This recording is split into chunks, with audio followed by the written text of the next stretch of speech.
Dans cette vidéo, vous allez voir comment créer un tableau croisé dynamique. Alors, je vais partir d'un tableau simple.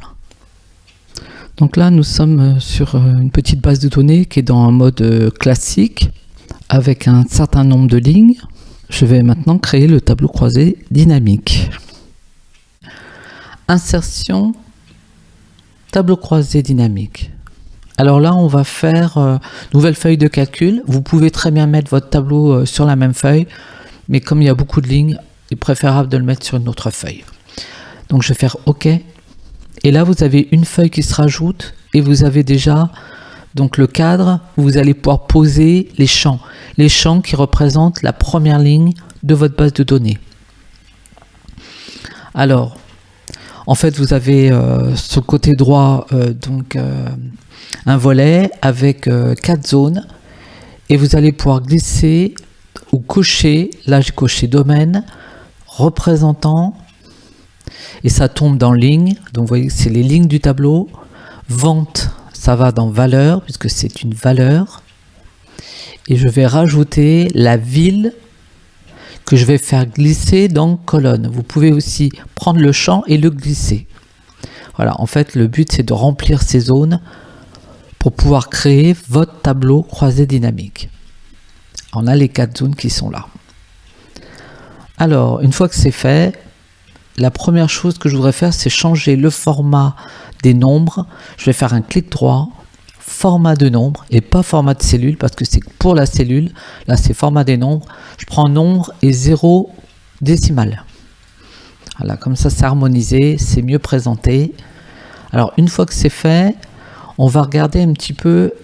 Vous avez donc 2 onglets qui permettent de travailler dans les tableaux croisés dynamiques. Donc, création, tout ce qui est mise en forme de votre tableau, et analyse pour faire des calculs ou d'autres choses.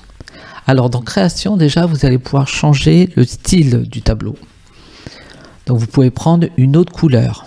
Voilà, on a clair, moyen, foncé. Bon, je suis dans les moyens, je prends du bleu. Alors ensuite, on va regarder les options de style de tableau croisé dynamique. Ça veut dire que là, vous avez le paramétrage à faire.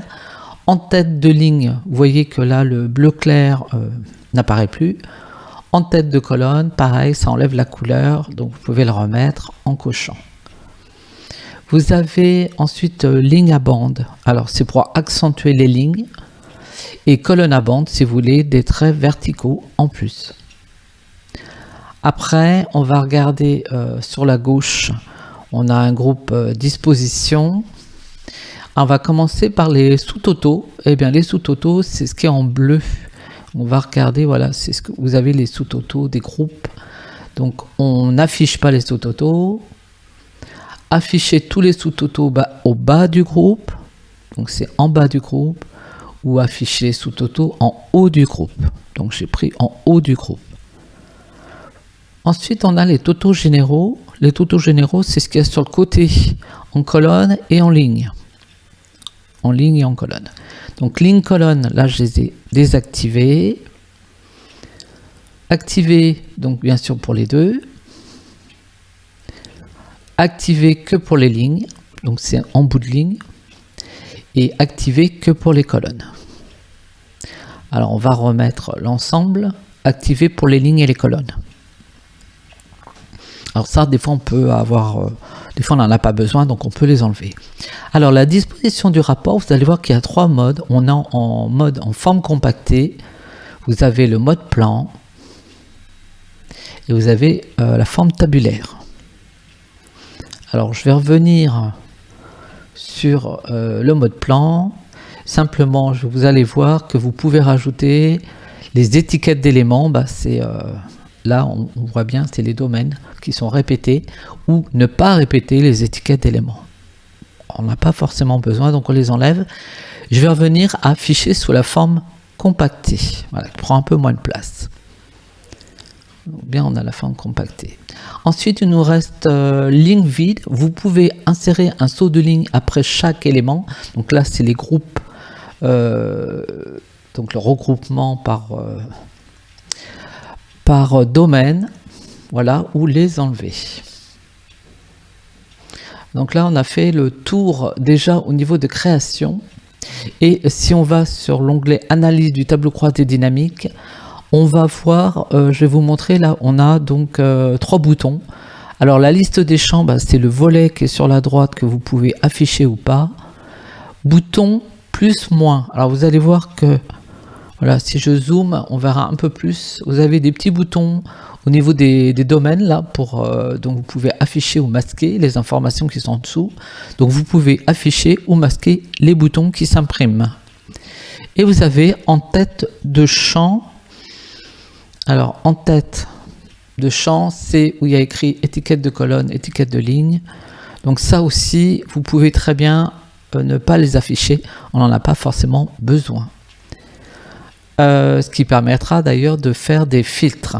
Alors à la place d'étiquette de colonne, vous pouvez écrire autre chose, comme là je vais écrire ville.